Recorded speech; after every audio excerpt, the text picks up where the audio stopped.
আমাদের গোটা ইসলামটাই নবীর জিন্দেগি, কি বলেন ঠিক কিনা? সিরাতে মুস্তাফা।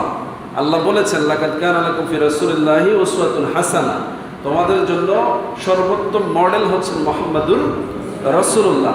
তো মডেল মানে কি? যা দেখে মানুষ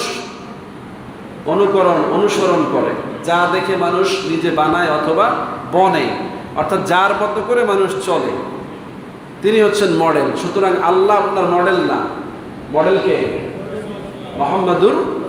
বুঝবেন, আল্লাহকে খাটো করা হচ্ছে না, আল্লাহ তো মডেল বানিয়েছেন, আল্লাহ তো সৃষ্টিকর্তা। আল্লাহ কি মডেল বড় না যিনি ক্রিয়েটর তিনি বড়? যিনি বানান তিনি হচ্ছেন রব, আর যাকে তিনি বানিয়েছেন তাকে আমাদের জন্য আদর্শ করেছেন, তিনি আমাদের চাইতে বড়। সুতরাং আমরা সেই নবীকে প্রশংসা করব, তার আগমনের আনন্দে খুশি হব, তার উপরে দরুদ পড়ব, সালাম দিব।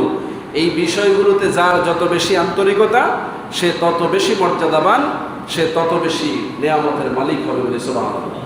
দুনিয়াতে, কবরে, ফুলসিরাতে, হাসরে, সব জায়গায় নবী ছাড়া বাঁচার কোনো উপায় নাই। এজন্য উলামায়ে কেরাম, আউলিয়ায়ে কেরাম এই জায়গায় বলতে বলতে এমন একটা স্টেজে চলে যেতেন যেখানে গেলে সাধারণ মানুষ ভুল বুঝতো,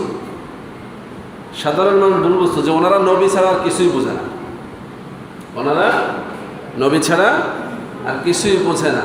আমি বলছি ওনারা নবী ছাড়া কিছু বোঝে না, এই কথা সত্য না, বরং ওনারা বুঝেছেন যে নবীকে বুঝলে আর কাউকে বোঝা লাগে, আল্লাহ অটোমেটিক বুঝে চলে আসেন। কারণ আল্লাহ এত বিশাল সত্তা, আপনি আপনার এই সীমিত মেধা দিয়ে আল্লাহকে উপলব্ধি করার কোনো সুযোগ, সর্বোচ্চ মেধা দিয়ে উপলব্ধি করেছেন নবী মুহাম্মদুর রাসূলুল্লাহ সাল্লাল্লাহু আলাইহি ওয়াসাল্লাম। সুতরাং নবীজির দৃষ্টি দিয়ে যদি আপনি উপলব্ধি করেন, নবী যা বলেছেন আল্লাহর সম্পর্কে সেটা যদি আপনি উপলব্ধি করেন, তাহলে আপনার সামনে আল্লাহর রবুবিয়তের কুল কায়নাত উন্মোচিত হয়ে যাবে বলে সুবহানাল্লাহ।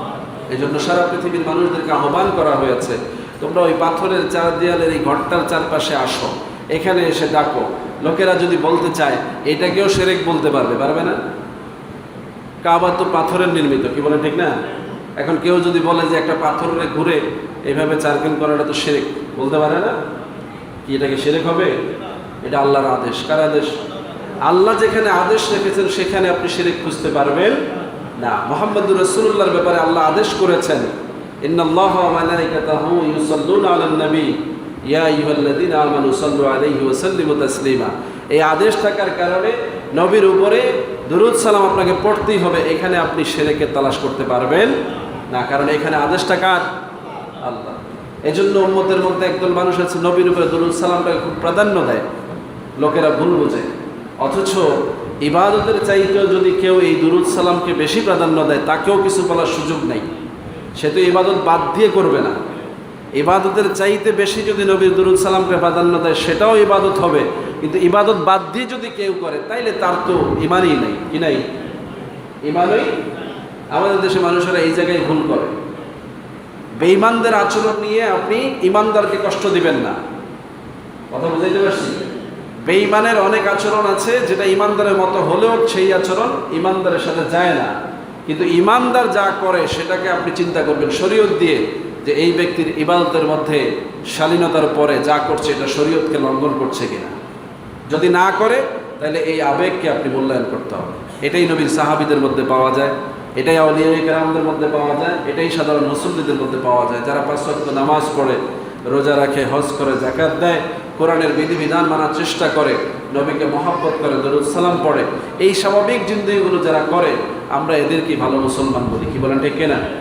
আর যারা খুব অতিরঞ্জন দুনিয়াদারি করে, নামাজের ব্যাপারেও তাদের বাড়াবাড়ি আছে, ইবাদতের ব্যাপারেও তাদের বাড়াবাড়ি আছে, দরুদ সালামের ব্যাপারেও বাড়াবাড়ি আছে, সব জায়গায় তাদের বাড়াবাড়ি।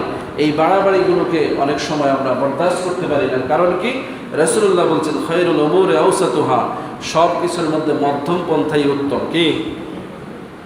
মধ্যম পন্থাটাই উত্তম, বাড়াবাড়িও না, ছাড়াছাড়িও না। এজন্য আমরা সকল বিষয়ে, সকল ইবাদতে, সকল প্রয়োজনে মধ্যম পন্থা অবলম্বন করব। প্রত্যেকটা ইবাদত আমরা আমাদের আল্লাহ এবং আল্লাহ রসুলের সন্তুষ্টির আলোকে পরিচালনা করার চেষ্টা করব। ওয়া মা আলাইনা ইল্লাল বালাগ। আসসালামু আলাইকুম ওয়া রাহমাতুল্লাহি ওয়া বারাকাতুহু। যারা